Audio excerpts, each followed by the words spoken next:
آج جگہ جگہ رونا ہے، حالات بڑے خراب ہیں، حالات بڑے خراب ہیں، حالات بڑے خراب ہیں، بس تبصرے ہیں، غیبتیں ہیں، چغلیاں ہیں، ایک دوسرے پہ لان تان ہے، بڑے مارنی ہے، اور اس سے کیا ہوگا بھائی؟ حالات خراب ہیں تو حالات ٹھیک کرنے والا کون ہے؟ زور سے بولو بھائی، حالات ٹھیک کرنے والا کون ہے؟ اللہ کے علاوہ کوئی ٹھیک کر سکتا ہے؟ تو رجوع کس کی طرف کرو؟ کس سے مانگو؟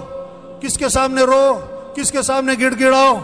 ہاں، حالات خراب ہیں، حالات خراب ہیں۔ اللہ کے نبی نے سارے مسئلوں کا حل بتایا، ایک حدیث کا جز ہے، احفظ اللہ یحفظ کا، تو اللہ کے حکم کی حفاظت کر، اللہ تیری حفاظت کرے گا۔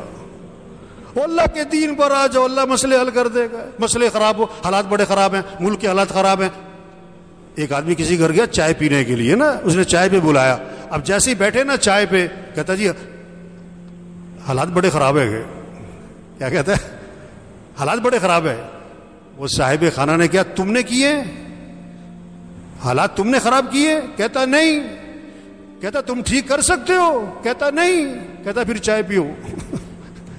پھر کیا کرو؟ او بھئی حالات خراب ہیں تو کیا کرو؟ باتیں کرنے، تبصرے کرنے، غیبتیں کرنی، چغلیاں کرنی، ایک دوسرے کو گالیاں دینی، لان تان کرنا، بڑے مارنی؟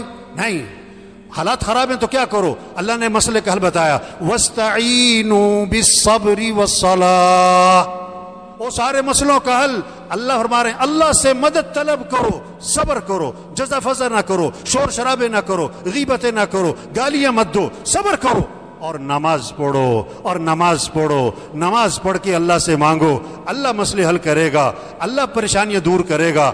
تو سب نیت کریں اللہ کی طرف رجوع کرنا انشاءاللہ۔